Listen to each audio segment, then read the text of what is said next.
Hi YouTube, and this is JTrain997, and I'm back this time with my review of the Marvel Select Iron Man 2 War Machine.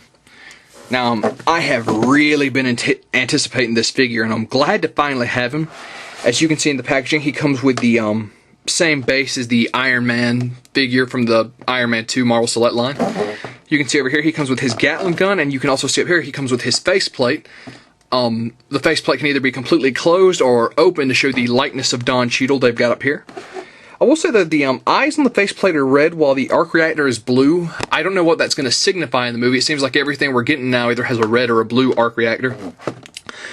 Seems like they would have gone with just one color, but who knows what reason they went with two different ones. But that being said, going on to the side of the box here, you can see the box art of War Machine on the back of the packaging here, and I was always worried when I saw these early concept photos because to me it always looks like there's just a lighter silver, there's not really black on his armor. But apparently there's obviously black on his armor now, but these earlier pictures, they always had me worried, plus there's no lights on his chest or face. And as we saw with the Iron Man figure, up here it looks like Rhodey wasn't going to have paint in his eyes either, but they've clearly fixed that. Down here you have the Borders exclusive Mark IV Iron Man, and over here the Mark VI, which I've also done a review of. Once again, check the bottom link bar if you haven't seen that one. And up here it says, created for James Rhodes by reverse engineering Tony Stark's Iron Man, the War Machine armor differs from its predecessor not only in terms of color, but also possesses more destructive weapons and raw firepower. Forced to choose between following orders and helping his friend, Rhodes must decide once and for all where his loyalties lie. So some very nice back of the box art there, and I'm really glad to have this guy. That being said, let's pull this bad boy out of the packaging. And here we have War Machine out of packaging. Now, let's pick the camera up really quick here and get a look at that face sculpt. It's a pretty good likeness of Don Cheadle. Of course, you can see the faceplate is raised, of course. It's a very nice looking, nice look. Definitely differentiates from other War Machine figures you could buy. Of course, that being said, he has a lot of really nice detail on his armor, but the problem is, while the detail he has is nice, he's lacking a lot of important stuff. You know, all the markings on his shoulder pads, all the, marks on his guns, everything's gone. It's just like they only went through the first stages of painting and they forgot all the little details, which is really disappointing because other than that, the detail this guy has is great. I can't even find minor paint flaws like I found with my Tony Stark figure. But of course the faceplate is removable. And let's actually get another good look at that face in case you didn't catch my first review. You can see the pegs for plugging it into his mask are up here, while the pegs to make it go on his face are literally in his head. Of course, panning back out, we're gonna pop that mask on real quick. Once again, I've heard a lot of YouTube reviewers complain that the masks don't go on correctly or they leave a little bit of extra room. You just got to use a lot of force when you plug these in.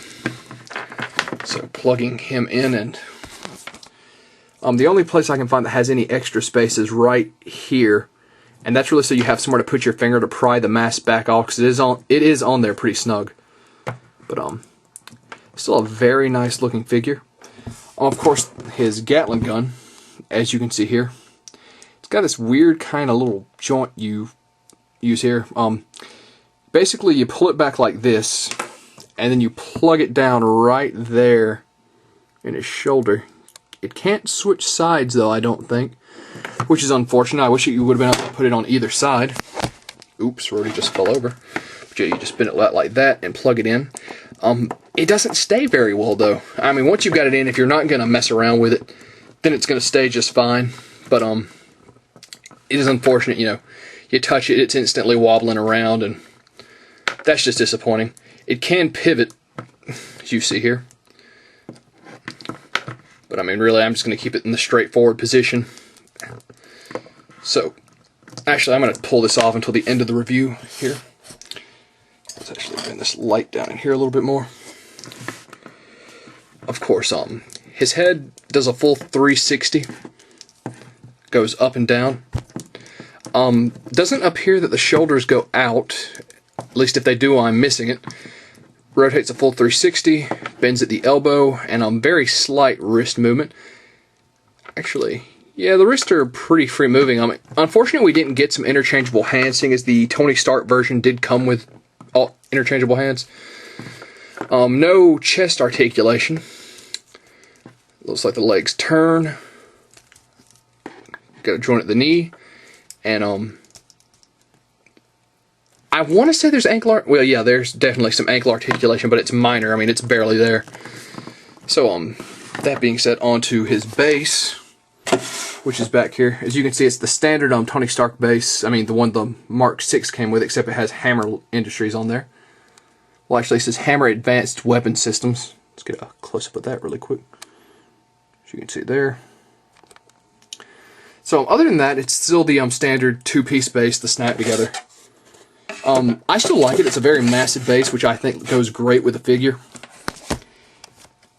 It definitely looks like some place you could just have your figures on display. I mean, they would actually have the armor on display, which is something I definitely like with each of my Iron Man figures, is that they give us a base that makes it look like the figures could actually be on display in a hall of armor somewhere. They put in some nice detail on these bottom guns as well, if I didn't already say. I just really wish we would have got the same amount of paint detail on there that the rest of the figure got. So I know there's a lot of small details missing. So that being said, let's actually go on to a comparison to the 3 1/4 inch scale figures. And here we have a side-by-side comparison, and while you can definitely tell the obvious massive size difference, this little figure has a lot going for it. The matching eyes and lights. This one has a gun that attaches its chain gun, a belt of bullets that attaches the chain gun to the back. While this one does not. The chain gun just rests on his shoulder and not all that well. And you can see all the various markings and symbols that were supposed to be on the bigger version, which unfortunately didn't make it. And strangely enough, the little one has more articulation. So, now, I don't really blame the articulation on the Marvel Select figure. Like I've said with my Tony Stark review, Marvel Selects are the figures that we basically buy expecting 1 or 2 really good poses. But I do have a lot of problems with War Machine. Now, that's not to say he's not a good figure. But he's lacking a lot of the detail he needs. I mean, there's a lot of his codes missing. I don't know if it's a big deal or not, but it seems like his arc reactor and his eyes should match up in color. And his Gatling gun is just really... The design of how it connects is just poor. I really wish we would have seen something better, something a little more solid. And if this is a Marvel Select and it's meant to be posed, why didn't we get a rocket launcher? I mean, that seems like it would have been an easy snap-on attachment, but oh well. So overall, this will run you $20 at your local comic shop. Borders is doing an exclusive of this figure, but I've looked at them side by side. I've looked at the pictures of the Borders exclusive compared to this one in box, and I don't see the difference, so I don't know which one it is, what the difference is, if any. So, that being said, if you're a diehard War Machine fan or an Iron Man fan, he's definitely an awesome figure to just put and look on a shelf. But the more you look into it, the more you really see his shortcomings. So, I would say he warrants a pickup, but just barely. But that being said, this is JTrain997, and I'll see you soon, YouTube.